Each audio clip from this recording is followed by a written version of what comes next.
Hey, welcome back to BarryTsGarage and another episode of Ask Ed. And I've got Ed with me right here. Hi, Ed. Good morning. Good morning. Yeah. It's good to see you. Good day today. It's a little bit warm outside and A little bit of breeze. a little bit of breeze. It's perfect. It's a great day in Arizona. Yeah. And you can't hear any cars rusting. No. I can't hear anything. Okay. Yeah, we're not in Minnesota where they No. stand there and watch the fenders fall off of them. Yeah, that's right. We're We're lucky. lucky. The shopping center, yeah. That's right. Well, I got a bunch of engine questions collected. Okay, we'll try that. Yeah. Again, it's my opinion. Your We'll see what we opinion. know.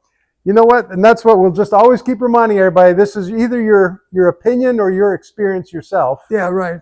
And I did that's some what of it that, is. yeah. Okay, so we're going to get right started here. Someone, Silent Bob Fan is the name of the guy, and he's trying to get straightened out on the 305 and the 350. He says they run the same stroke, but the 305 has smaller counterweights. So if you're going to run a lighter set of rods and pistons, like aluminum I-beams and forged short skirt pistons, the 305 might be closer to the correct weight. I don't know about the weight or anything that much, but the pistons are smaller, Okay, but the crank's the same. same crank. Same casting number on the crank. It's not, counterweights are not different.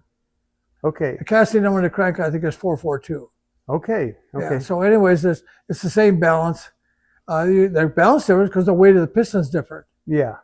So that's the only thing difference. So, but anyways, the 305 is okay. It got all kinds of gas mileage. I remember I bought a brand new truck in 1982, short bed step side, and we got 21 miles to gallon. Wow. And it was automatic, and so the truck was brand new. So it's a smaller bore? Smaller bore, Okay. same stroke. Okay. And so we go to Flagstaff, and if I took anything with me at all, I had to downshift to get up the hill. And it got 21 miles to gallon. We go to Los Angeles, got 21 miles to gallon, 21, 22. Excellent. Yeah. We took it out, put a 350 in it with the same carburetor, the same everything. We just changed the short block. Okay. Same cylinder heads and everything. I got 18 miles to gallon then. Okay. But you have Go more right power. up the hill. Yeah.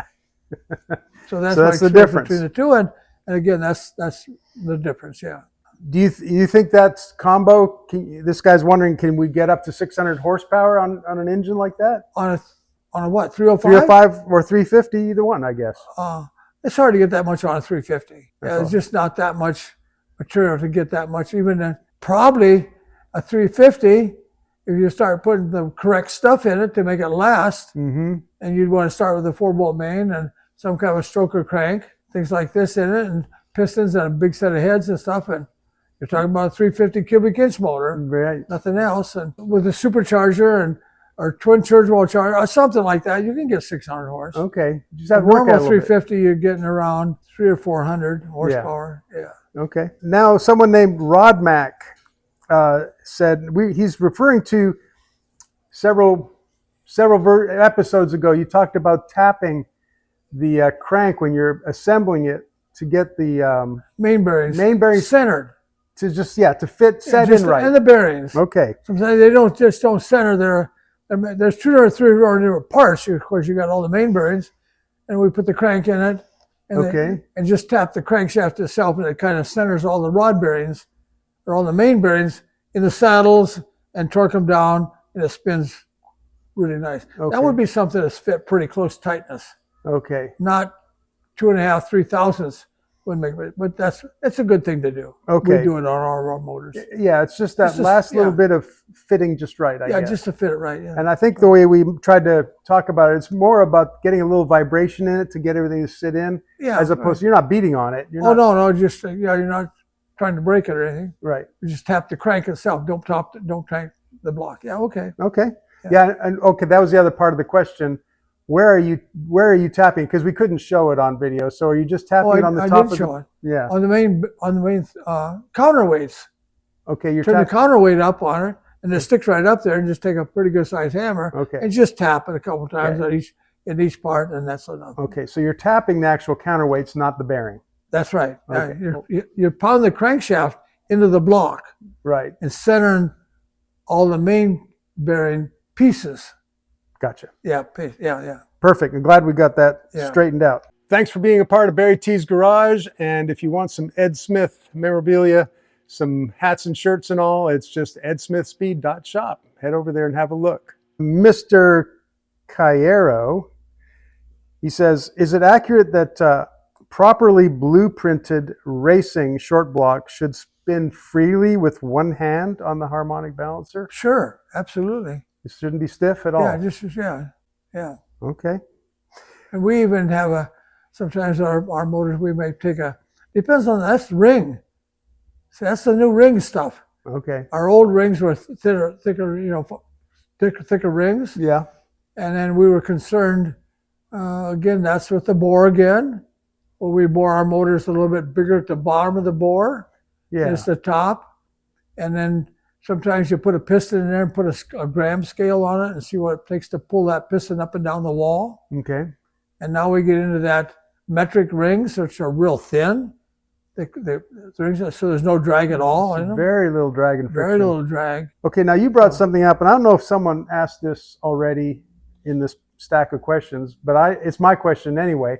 I was thinking about that. You were talking about boring it a little bigger at the bottom. Yeah. I've seen you've demonstrated your boring machine.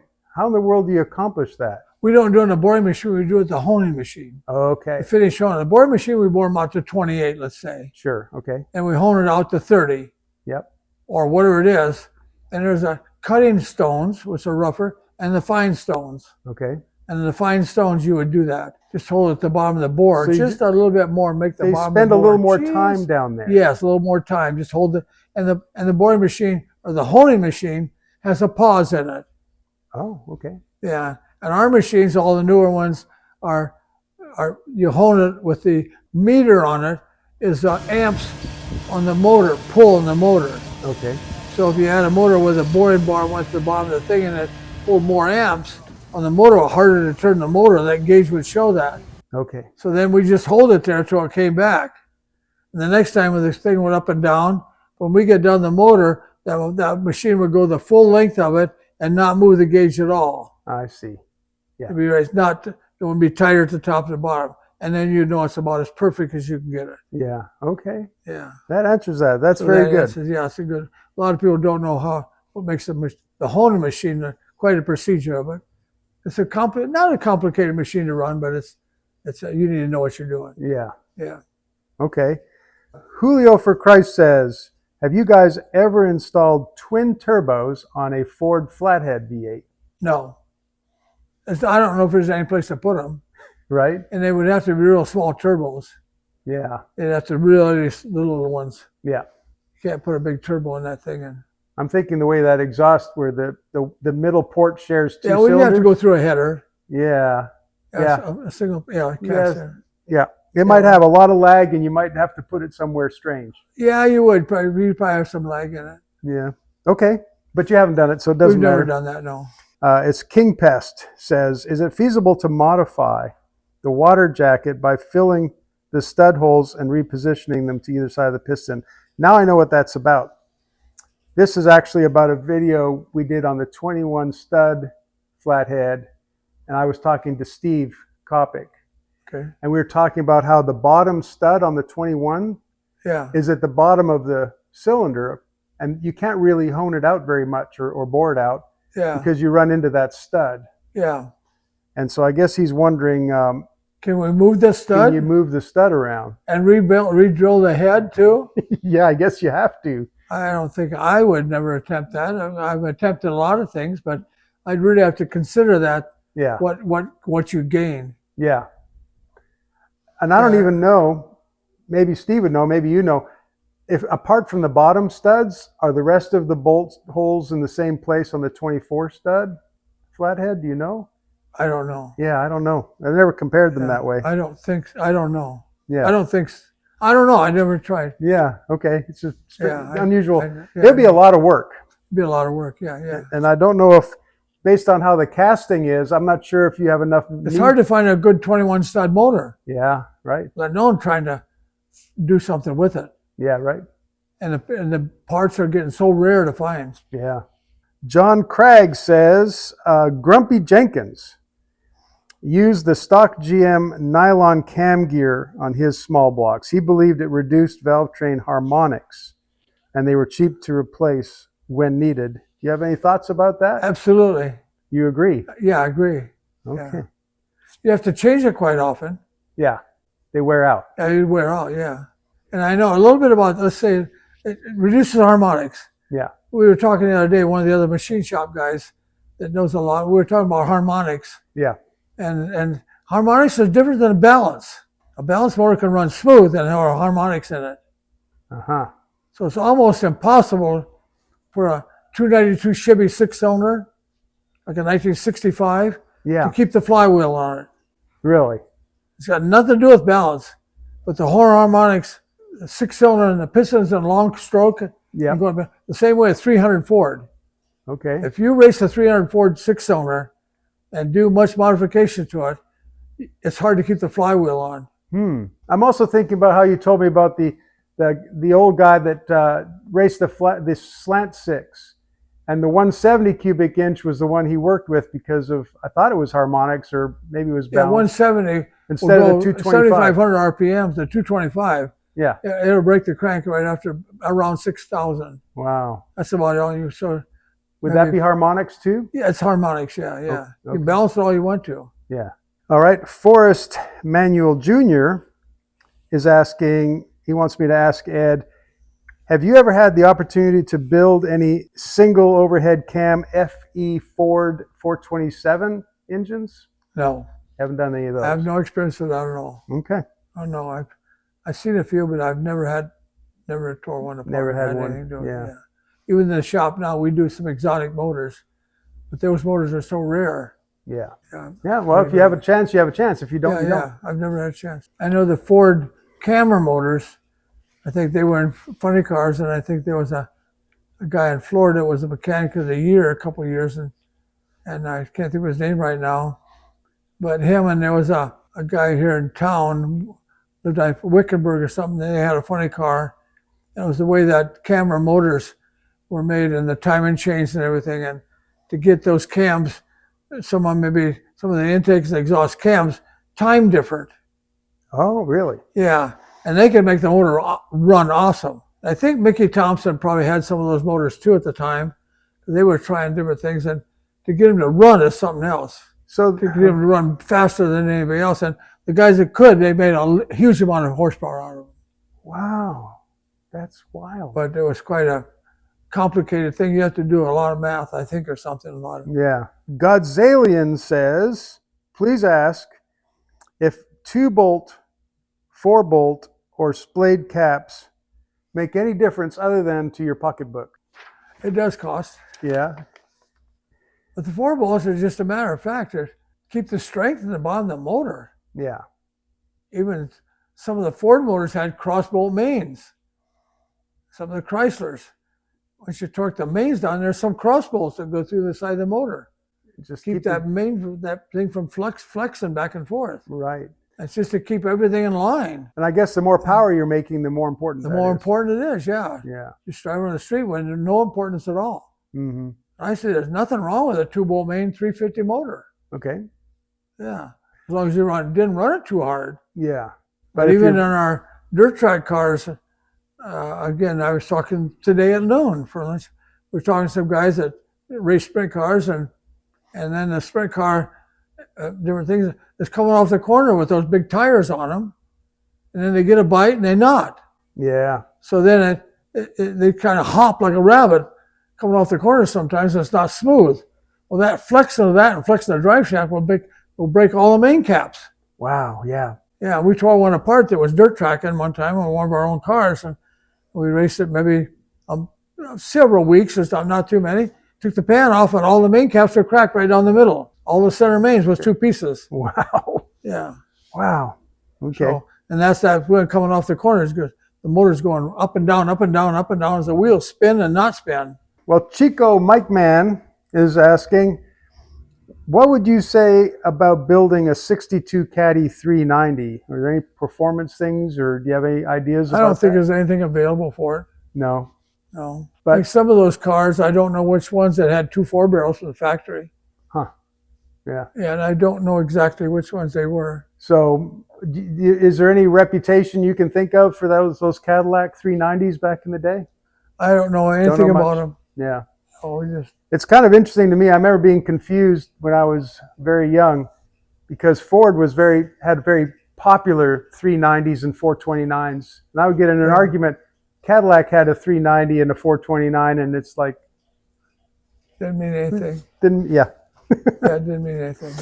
So Joey Ritchie is saying, I love these Q&A kind of shows. Please ask Ed if he's ever put a Cleveland Aussie, so Australian, ARD closed chamber heads on a 400 for. Before that, what horsepower the Ford 400 made with those heads over stock heads. Now, those Australian guys, they had some interesting engines. Well, they got some interesting engines. I'd like to, I used to sell some parts to a guy in Australia. These guys might know him.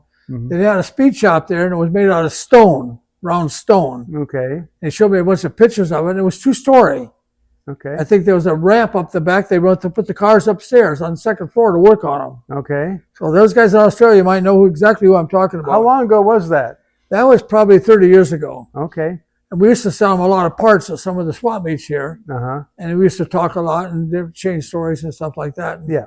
And but I know they have that Holden motor, some of those cars, and I know they made some of our cylinder heads were made in Australia. Okay, right. We used to get them. We talk about that sometimes.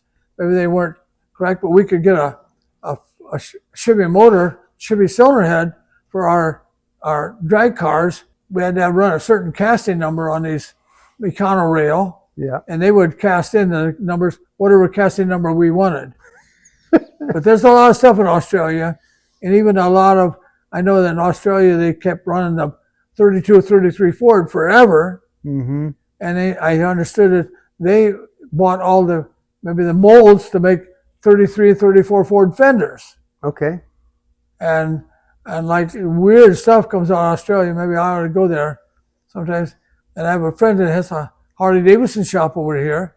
He tried to buy for the 34 Harley Davidson, had 2 headlights. And he said, there's a guy in Australia, some woman in Australia owns those things, and she'll make the original. No kidding. Yeah, so I don't know. I think we have our 36 Ford I have here with the Ford, with the front grill emblem, with the V8 for the center of the hood. Right. And the repo parts are made in Australia. Okay.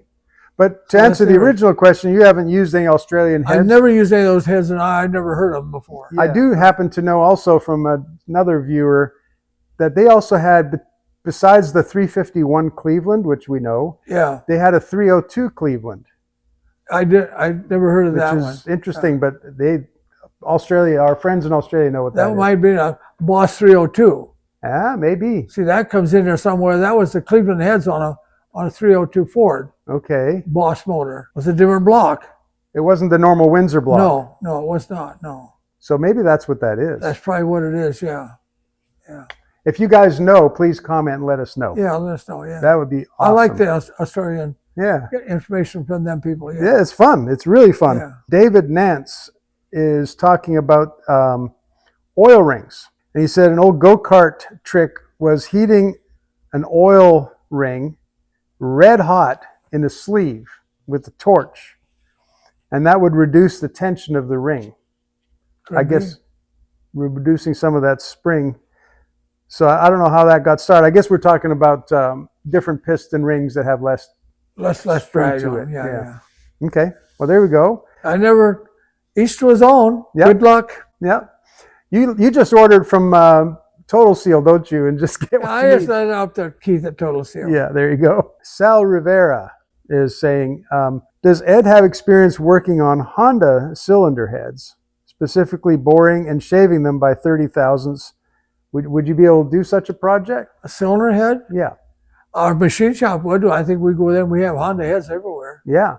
I know I've seen Toyotas, and some of those things got 4 valves in each piston. Yeah.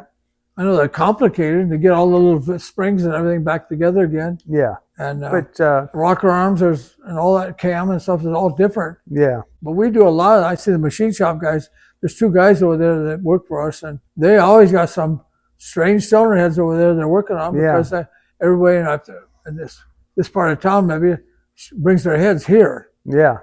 Well, okay, so this little segment is brought to you by 5-Star Engines. Yeah. So just go to 5-Star. Yeah, it's 5-Star Engine. Yeah, that's right. Instead of edsmithspeed.shop. Yeah, just across the alley. Yeah, that's right. Okay, so yeah, the answer is yes. Just call 5-star. 5-star engine in Glendale, yeah. Yeah, no problem.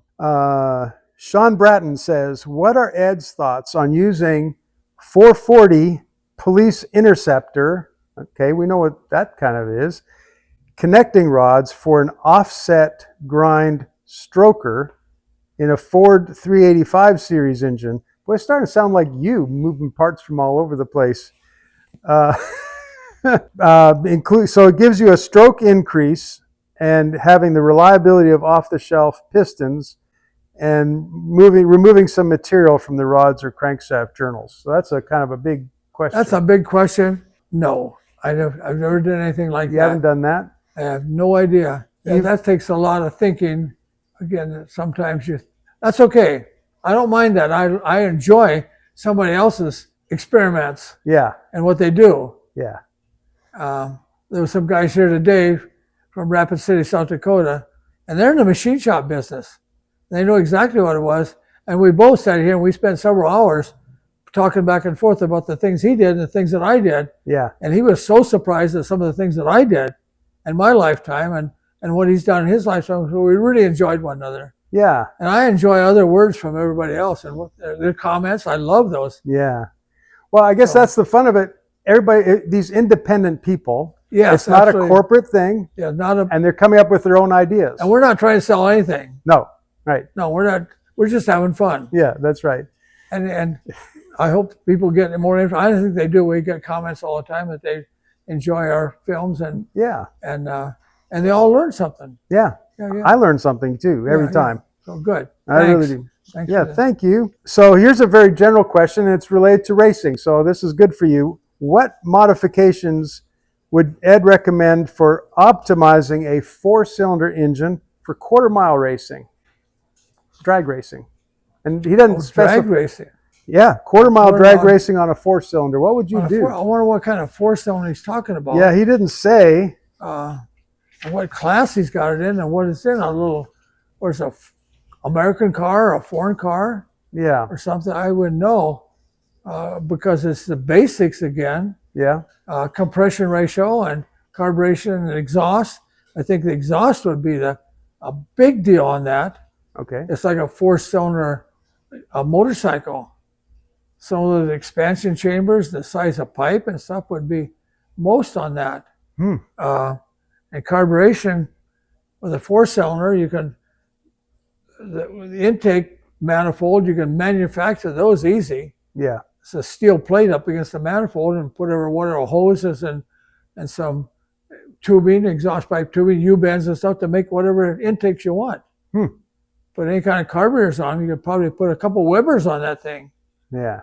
Because you got 4 holes, you got 2 holes in each Weber carburetor. There you And go. some of those came little 4-cylinders like I think the Volvo years ago had 2 SOHC carburetors on them. Oh yeah. Mm-hmm. Yeah, and they ran good. Yeah. Okay. Yeah, so there's all kinds of things you can do. Don't give up on that. And I think distributors, you can get all kinds of modifications of distributor nowadays with timing and things like this. But yeah, that'd be good. Yeah, so common sense there. Yeah. Well, he was a generic question, so you did. That's great. Yeah. Good answer. I would appreciate Ed's thoughts on the FE engine family.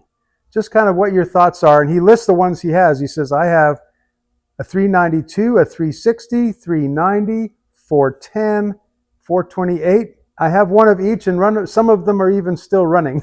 And FE motors. The FE motor, the FE engine family. Well, they quit making them in '74, I think. Okay, it's been a while. So that's been a while. And we love the 428s. And the 428 crank and the 410's the same. Okay. So I think the 428 motors, who can afford one of them? And one of the guys here in town that won the 428 because his was cracked in half, I guess, or something. And he ended up buying one for some outrageous money just for the block. Wow. I think he went to California to get it because somebody already had one. Maybe $3,000 for a bare block. Just a block. Just a block. Wow. It said 428 on it. Yeah. And most of the other ones are stamped 390 motors. And I remember those are good motors. Okay. Yeah. Well, the intake was so big, and then a lot of times the aluminum intake was so big and so wide, get hot and cold, and they're cracked in half. Oh, really? Yeah, they had big cracks in them right in the heat jackets and things. And of course, you'd want to block off that carburetor risers going to the intake manifold. Yeah. Would kind of stop that. But anyways, there's all kinds of things. And I think some roller rocker arms available for them. And over the years, and the 406 was a tri-power carburetor coming in 61 Ford, I guess. Yep. There was a lot of drag racing those, but they're all good motors. Yeah, I think in the early 60s that 406 was competing with the 409, I believe. Yeah, I think so, yeah. So, and I guess, what else was I going to say? Well, I guess that 428, that was in that Cobra jet, the Mustang. Yes, right. Yeah. And all that. Some of those are side oilers. Uh-huh. And then all kinds of them. And they're most expensive motors. Yeah. You can find one of those, yeah. Now, you mentioned side oilers. Can you explain what is a side oiler? The oils on the side of the block. Okay. Yeah, instead of internal crank. Yeah. So is that? And you don't see very many of those, very rarely. That was kind of there was some more, of course, rods and stuff on them. Mm-hmm. And I was trying to think of the name of the word of that whole series or something. There was maybe a Cobra or something. It was some word like that I don't remember what it was anymore. Yeah, they had a Super Cobra jet, I think, was one of them. Yeah. But I don't remember. Yeah. I don't know either. And maybe I don't know that much about them. I never played with them that much. I do have one here. I got a 390 motor with the 12.5-to-1 pistons, and it actually came off a sprint car here in town. Okay. It had Hilborn injectors on it. Wow. But they ran a sprint car, dirt track car. Well, Jerome Weiland is got an LS question, a little bit newer engine. Okay. I have an LS motor in this car right here behind me. Uh-huh. And I built this motor, and it's just really a stock motor just to run this T-bucket because you don't want anything, too much power. Yeah. Okay. And I know the heads are, I hear that, again, over in the shop, we change sometimes pistons and different things on the motors, but I really don't know that much about it personally. Yeah. And I don't think we've ever tried to put something like twin turbochargers on one or something. Yeah. And know which cam to put in, what lobe center camshaft to put in and everything. I don't know that. Yeah, that's not in the world you've been in. It's too new a stuff for an old man like me. Yeah. That's okay. You're from mostly the carburetor days. Well, carburetor days, and I go over there once in a while, and if they have a problem, a small problem or something like this, but on that Grant's over there, my grandson, and he knows a lot about that stuff, and he's into there keeping track of what's going on and what motors, and then it's like our old big block Chevys. You put this head on it, and that stroker, and that crankshaft, and did all kinds of wild things. Yeah. And these new motors, I can't keep track of them because that changed in the cam and the motors and boring them and stroking them and come up with all kinds of crazy cubic inches. Yeah. And the heads, I hear cathedral heads, and all I know is as I've been told, in which I knew that quite a bit, is the Buick nailhead head with that long square port flowed more than any other head. Yeah. The General Motors, and right after a couple of years, here we are right back to again that same compression on the head. And I think that's where they got it from. Okay. That design. Okay. Farside is saying, he says, wait a minute, and I guess he's trying to catch up. He said, I thought a 350 crank and a 400 block made a 383. If a 305 and a 350 crank are the same, how does that come up with a 377? 377 is a 400 block and a 350 crank. So the 350... And you have to double the main bearings or else buy a stroker crank for it. Okay, so that's the 377? 377. So what makes the 383? Which combination? That's some kind of a scat crank in it. Okay, so... You can't come up with that with any kind of General Motors parts. Okay, that's using special parts. Yeah, that's right. Yeah. Okay, that's where the confusion is. So the 383, you're not using parts bin parts? No, you can't, no. Okay. That's an aftermarket crank. Yeah. Okay. Perfect. Yeah. Donald Clinton is asking, I guess this is a question about using an old big block that was carbureted like a 460. Ford? Yeah, a Ford 460. if you modify it, if it's an EFI engine, does the ECU, the computer, get all crazy, or can you make modifications? I'll ask it a little different way. Can you modify an engine mechanically where the computer is still going to be normal in a computerized engine? Probably not. Okay. Because every time you put these in, change the camshaft or something, or compression ratio, then the whole computer goes weird. Yeah. Because the air-fuel ratios and all that thing and timing, it's totally different. It gets confused by the different numbers. And we put anything on we have some camshafts that are matched up. You can actually get the computer to work. Okay. And some of the camshafts we put in the computer, you can't program enough to keep up with it. Really? Yeah. Okay. So some of that is and not. So we say compatible is the name. So if we can put a camshaft in the car, the computer's compatible with it. Okay. You still have to go get a program from somebody. Yeah. Just a little tweak and maybe a richer or leaner somewhere, and so that's and to get it to run. And you do get it running, and it will run fine. Yeah. You just have to make those adjustments. And some computers are adjustable, some are not. Yeah. We hear that sometimes. Yeah. Okay. And we do not do anything with computers. No. You're doing the machining, the metal work, whatever. Yeah. Okay. All right. Jay Newcomer says, hey, is a Ford 400M just a 351M that's modified? You know, the 400M block for Ford. Ford, yeah, 400M and 351M. Yeah, are they kind of the same thing? Same thing, yeah, just a different stroke. Same family. Okay. The same bell housing, motor mounts, and things like that. So you could take a 351M and kind of do something to it and make it a 400M. Yeah. Probably. Yeah. Okay, John Morris is asking, what are you familiar with Ford's new big block, the Godzilla engine they call it? We don't see those motors. That's right. You wouldn't see them here. Here's a good one. Brian Evans is asking, I really wish I could get Ed's advice on building up a 318 Chrysler, a Mopar engine. So he was thinking stroke it to either a 390 or 410 with better heads, forged piston and rods, and port matching. Do you have any do's or don'ts on going into something like that? 318 Dodge? Yeah. Do you have homework? Yeah, we need to do some measurements. But I wouldn't start out, I wouldn't do the 318 at all. Okay. If the block is the same, if he wants to change the crank and the rods and everything anyway, I don't know if it'd make much difference which block he starts with. I don't think I'd take a 318, try to board to 360. Okay. Or change that. I don't think I would do that. Okay. Yeah. Okay. I just, again, the measurement-wise is length, and the motor is 26 inches long and how wide it is, and the pan's the same configuration and everything like this. Just go buy a 360 and start stroking that. Okay. And you can get probably 390 out of it. Yeah. 360 ran good. Yeah. And 340 heads were good. Yep. Yeah. And they also made that 6-pack intake manifold. Yes, they had that on. Yeah, right. Exactly right. Yeah. Yeah. Cool. Cool. That's my thoughts. That's what we wanted. Yeah. Your thoughts. All right, here. I think this is going to be our last question for this episode here. And it's someone named James is wondering what you think about, this is I guess a Ford engine, about a 390 bored 60 over with 428 heads and a 750 double pumper Holly. Fine. Sounds good to you? Yeah.